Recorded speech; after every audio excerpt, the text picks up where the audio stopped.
नमस्कार प्रिय विद्यार्थियों, आज हम एक और महत्वपूर्ण टॉपिक पर चर्चा करने जा रहे हैं जो भारतीय शिक्षा का इतिहास एवं विकास से भी जुड़ा हुआ है।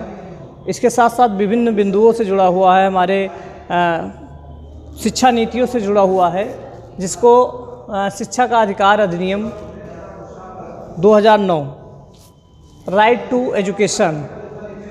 एजुकेशन जिसको कहा RTE कहा गया है। RTE राइट टू एजुकेशन, शिक्षा का अधिकार अधिनियम 2009, ये इसकी चर्चा हम करने जा रहे हैं। शिक्षा का अधिकार अधिनियम 2009, जैसे हमको पहले से भी हमने चर्चा की है कि भारत के संविधान के अनुच्छेद 45 में इस अनिवार्य निःशुल्क प्राथमिक शिक्षा की घोषणा की गई थी। भारतीय संविधान जो है वो राज्यों को निर्देश देते हुए कह रहा था कि राज्य का यह उत्तरदायित्व होगा कि हमारे यहाँ अपने यहाँ रहने वाले वो 6 से 14 वर्ष के बच्चों की अनिवार्य एवं निःशुल्क प्राथमिक शिक्षा की व्यवस्था सुनिश्चित करे, ये राज्यों को निर्देश देता है। इसी से शिक्षा की नींव अनुच्छेद 45 से पड़ती है। आगे चलकर 2002 में 86वां संविधान संशोधन होता है, जो 2002 में 86वां संविधान संशोधन होता है और इसमें संविधान संशोधन के तहत एक नया अनुच्छेद जोड़ा जाता है। जो नया अनुच्छेद होता है वो 21 का, संविधान संशोधन करके एक नया अनुच्छेद जोड़ा जाता है। जो नया अनुच्छेद होता है वो 21 का होता है। अब अनुच्छेद 21 का और अनुच्छेद 45 में फ़र्क क्या है? अनुच्छेद 45 में निर्देश दिया जाता था, लेकिन 21 का में इसको एक कानूनी अधिकार दे दिया गया कि अब प्रत्येक बच्चे का ये अधिकार होगा वो प्राथमिक शिक्षा ले सके। इसका ये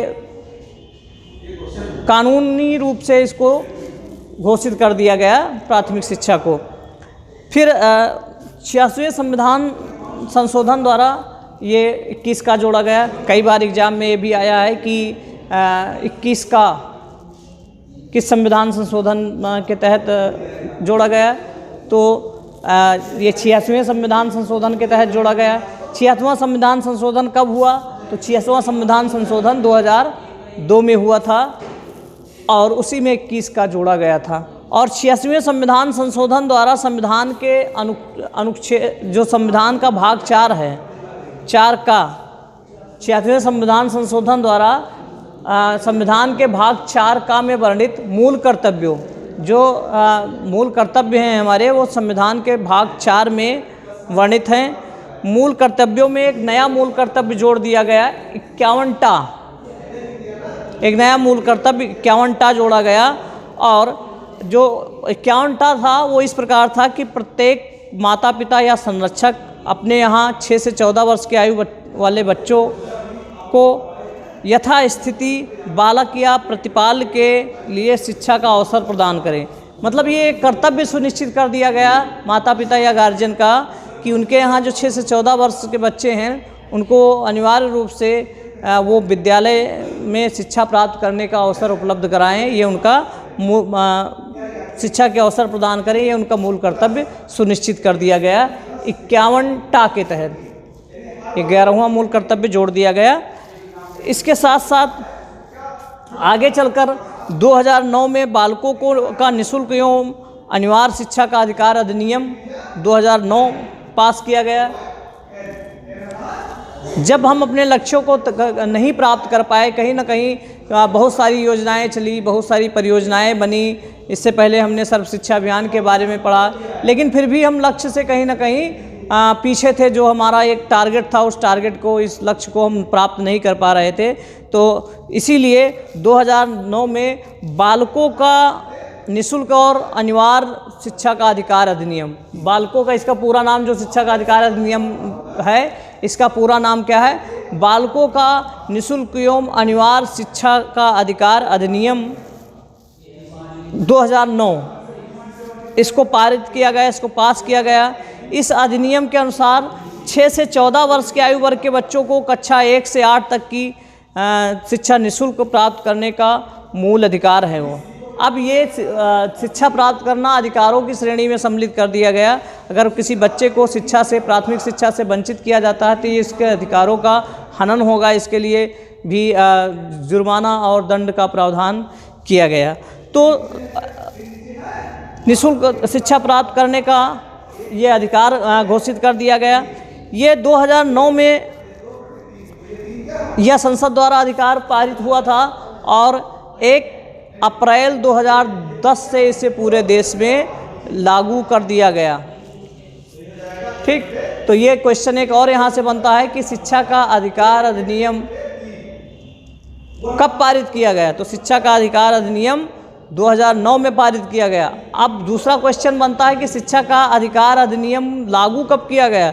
तो शिक्षा का अधिकार अधिनियम 1 अप्रैल 2010 से पूरे देश में लागू कर दिया गया। ये इसका संक्षिप्त परिचय था। फिर हम अगले टॉपिक पर चर्चा करते हैं कि शिक्षा का जो अधिकार अधिनियम था इसके प्रमुख तत्व क्या हैं। शिक्षा का अधिकार अधिनियम के प्रमुख तत्व क्या हैं? तो प्रमुख तत्व पर हम चर्चा करते हैं। जो पहला तत्व है शिक्षा का अधिकार अधिनियम का, वो सभी 6 से 14 वर्ष के आयु वर्ग के बच्चों को आसपास के विद्यालय में निःशुल्क एवं अनिवार्य शिक्षा का उपबंध। पहला तत्व क्या है कि सभी 6 से 14 वर्ष के बच्चों को आसपास के विद्यालय में निःशुल्क एवं अनिवार्य शिक्षा का अधिकार होगा। निःशुल्क एवं अनिवार्य शिक्षा का अधिकार होगा सभी 6 से 14 वर्ष के बच्चों का जो आसपास के विद्यालय हैं उसमें। ये पहला तत्व था। दूसरा तत्व था कि प्रवेश ना दिए गए बालकों या जिन्होंने प्रारंभिक शिक्षा पूरी नहीं की है के लिए विशेष उपबंध किया जाएगा। ये दूसरा तत्व जो था इसमें ये कहा गया कि जो बच्चे कहीं ना कहीं किसी न किसी कारण से प्रवेश नहीं ले पाए हैं 6 से 14 वर्ष के वाली शिक्षा, यानी 6 वर्ष से ज़्यादा 7, 8, 9 साल के हो गए हैं, 10 साल के हो गए हैं, तो ये 14 वर्ष अंतिम अवस्था समय होता है इसमें पढ़ाई करने का, तो वो कैसे शिक्षा लेंगे? इसके लिए कहा कि प्रवेश ना दिए गए बालकों या जिन्होंने प्रारंभिक शिक्षा नहीं पूरी की है उसके लिए विशेष उपबंध किए जाएंगे। उनकी शिक्षा पूरी होने तक निःशुल्क और अनिवार्य शिक्षा दी जाएगी, उम्र उनकी चाहे जो हो जाए। ठीक, फिर इसके बाद जो तीसरा तत्व था कि बच्चों को दूसरे विद्यालयों में स्थानांतरण का अधिकार होगा। जो तीसरा तत्व था कि बच्चों को दूसरे विद्यालयों में स्थानांतरण का अधिकार होगा। जैसे ये कहा गया कि कहीं पर कक्षा 5 तक के ही विद्यालय हैं और उसको 6 में पढ़ना है तो उसको ट्रांसफ़र का अधिकार होगा, वो कहीं भी किसी भी विद्यालय में कक्षा 6 से शिक्षा ले सकता है। एक दूसरी चीज़ कि बहुत सारे ऐसे लोग होते हैं कि जॉब कर रहे हैं, पता लगा उनका ट्रांसफ़र कहीं दूसरी जगह हो गया है, बच्चा कक्षा 1 या 2 में 3 में पढ़ रहा है, फिर आगे चलकर वहाँ जहाँ जाएगा वहाँ भी कक्षा 1 से शुरू होगा, तो ऐसा नहीं है। इसके लिए विशेष उपबंध किया गया कि बच्चा जिस कक्षा में चाहेगा उस कक्षा में जहाँ चाहेगा उसमें प्रवेश दिया जाएगा, उसका स्थानांतरण कर दिया जाएगा, ट्रांसफ़र का उसका अधिकार होगा। फिर चौथा जो तत्व था कि राज्य सरकारें और स्थानीय प्राधिकारों का विद्यालय स्थापित करने का कर्तव्य है। राज्य सरकारें जो होंगी या स्थानीय प्राधिकारी जो होंगे, नगर निगम, नगर निकाय, नगर पालिका, ये स्थानीय प्राधिकारी हैं, ये इनका यह कर्तव्य है कि अपने यहाँ विद्यालय ये स्थापित करें। ये चौथा तत्व था। पांचवा तत्व था वित्तीय तथा अन्य उत्तरदायित्वों में हिस्सा बांटना। पांचवा तत्व था कि वित्तीय तथा अन्य उत्तरदायित्वों में हिस्सा बांटना। ये कहा गया कि जो वित्तीय व्यवस्था होगी, जो फाइनेंस की व्यवस्था होगी, वो फाइनेंस की व्यवस्था तथा अन्य जो चीज़ें होंगी उसमें राज्य और केंद्र सरकार दोनों का उत्तरदायित्व होगा, दोनों अपने कर्तव्यों का पालन करेंगी, उत्तरदायित्वों का निर्वहन करेंगी। फिर छठवां जो तत्व था, मूल तत्व, प्रमुख तत्व था, वो ये था कि राज्य सरकारें, स्थानीय प्राधिकारी तथा माता पिता और संरक्षक का यह कर्तव्य है। राज्य सरकारें, स्थानीय प्राधिकारी और माता पिता का अपने बालकों को लेकर कुछ कर्तव्य हैं, उन कर्तव्यों का पालन वो सुनिश्चित करें। फिर इसके बाद सातवां मूल तत्व, प्रमुख तत्व जो था वो कहा गया कि राज्य सरकारों का विद्यालय पूर्व शिक्षा के लिए व्यवस्था करना। राज्य सरकारें जो हैं वो विद्यालय पूर्व शिक्षा यानी प्री प्राइमरी, जो प्राथमिक शिक्षा से पहले की शिक्षा है, प्री प्राइमरी जिसको कहते हैं, पूर्व प्राथमिक शिक्षा, ऐसी शिक्षा का प्रावधान राज्य सरकारें सुनिश्चित की जाए। हालांकि वो अलग चीज़ है कि आज तक हमको उस लेवल पर शिक्षा व्यवस्था हमारी नहीं हो पाई कि कक्षा 1 से पहले की शिक्षा की व्यवस्था राज्य और केंद्र स्तर पर कुछ की जाए, लेकिन वहाँ पर कहा गया था कि शिक्षा का अधिकार अधिनियम में ये बात रखी गई कि राज्य सरकारें अपने यहाँ बच्चों की विद्यालय पूर्व शिक्षा के लिए विद्यालय पूर्व शिक्षा और बाल्यावस्था तथा उनके देखभाल का प्रावधान करेंगी, उनकी व्यवस्था सुनिश्चित करेंगी। ये 7वां मूल तत्व था। 8वां था निःशुल्क एवं अनिवार्य शिक्षा के लिए विद्यालय के दायित्व की सीमा। निःशुल्क और अनिवार्य शिक्षा के लिए विद्यालय का दायित्व जो होगा वो कहा गया है, वो चाहे प्राइवेट हो या सरकारी हो। प्राइवेट विद्यालय भी 25% सीटें अपने यहाँ 25% सीटें जो होंगी वो सुरक्षित रखेंगी। गरीबों के लिए, पिछड़ों के लिए, निर्धन लोगों के लिए 25% सीटें अपने यहाँ सुरक्षित रखेंगी प्रवेश के लिए। ये उनकी सीमा तय कर दी गई कि 25% सीटों पर गरीब निर्धन विद्यार्थियों का ही प्रवेश लिया जाएगा। फिर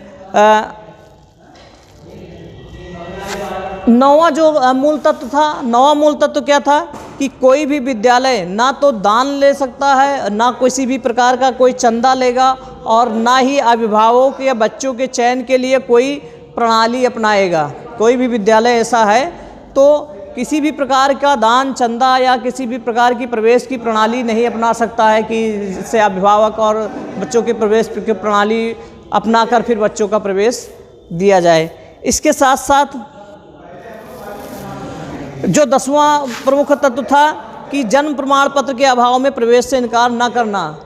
कहीं आज भी हम जाते हैं जब प्रवेश के लिए ऐसे स्कूलों में जाते हैं तब देखते हैं कि बच्चों का सबसे पहले बर्थ सर्टिफिकेट मांगते हैं कि जन्म प्रमाण पत्र लाओ तब इसका एडमिशन दिया जाएगा। लेकिन नियमता अगर लीगल बात की जाए तो जो शिक्षा का अधिकार अधिनियम 2009 है उसमें साफ साफ इस बात को रख दिया गया है कि अगर कोई भी विद्यालय जन्म प्रमाण पत्र के लिए बच्चों का प्रवेश नहीं ले रहा है या जन्म प्रमाण पत्र को अनिवार्य कर रहा है तो उसके खिलाफ कार्रवाई कर दी जाएगी। प्रमाण पत्र के अभाव में प्रवेश से इनकार नहीं किया जा सकता। अगर किसी व्यक्ति के पास जन्म प्रमाण पत्र नहीं है तो उसको प्रवेश से मना कर दिया जाए। फिर 11वां जो मूल तत्व था कि किसी बच्चे को कक्षा में रोका नहीं जाएगा और ना निष्कासित किया जाएगा। किसी भी बच्चे को 1 वर्ष से अधिक समय एक कक्षा में नहीं रोका जाएगा और ना उसको विद्यालय से निष्कासित किया जा सकता है। ये अपव्यय और अवरोधन रोकने का प्रयास था। फिर 12वां मुख्य प्रमुख तत्व था कि शारीरिक और मानसिक यातना नहीं दी जाएगी। किसी भी प्रकार का दंड को निषेध कर दिया। शिक्षा का अधिकार अधिनियम में किसी भी प्रकार के शारीरिक और मानसिक दंड का निषेध कर दिया गया कि अगर दंड दिया जाता है तो उस पर कार्रवाई कर दी जाएगी। तो किसी भी प्रकार से शारीरिक और मानसिक यातना नहीं दी जाएगी। ये 12वां प्रमुख तत्व था। फिर 13वां प्रमुख तत्व की हम जब चर्चा करते हैं तो बिना मान्यता के प्रमाण पत्र के कोई भी विद्यालय स्थापित नहीं किया जाएगा। जब तक विद्यालय को मान्यता का प्रमाण पत्र न मिल जाए विद्यालय संचालित करने को, तब तक वो विद्यालय संचालित नहीं कर सकता है। इस विद्यालय स्थापित तभी होगा जब उसको मान्यता का प्रमाण पत्र मिल जाए, वो मानक के सारी शर्तें पूरी कर रहा हो, तभी विद्यालय चला सकता है। फिर 14वें नंबर पर हम बात करें तो विद्यालय में प्रबंध समिति के स्थापना की बात की गई कि प्रत्येक विद्यालय में प्रबंध समिति की स्थापना किया जाए, जिसमें अभिभावक हों, प्रिंसिपल हों और ग्राम स्तर के जो पदाधिकारी हैं उनको मिलाकर प्रबंध समिति का गठन किया जाए, जो समय समय पर विद्यालय से संबंधित जो भी चीज़ें हों उसमें वो जागरूकता के साथ पार्टिसिपेट करें, हिस्सा लें और विद्यालय के पठन पाठन से संबंधित चर्चा में सम्मिलित हो तथा उसको आगे बढ़ाने के उपाय सुझाते रहें। फिर 15वां जो प्रमुख तत्व 15 नंबर पर जो प्रमुख तत्व था कि शिक्षकों की न्यूनतम अहर्ताएँ केंद्र सरकार निर्धारित करे और उन अहर्ताओं को पूरा करने पर ही विद्यालय में शिक्षक जो न्यूनतम योग्यताएं हैं उसकी बात की गई, तभी शिक्षक की नियुक्ति की जाए। फिर बात हुई 16वें प्रमुख तत्व के कि छात्र और शिक्षक का अनुपात जो होगा 1:40।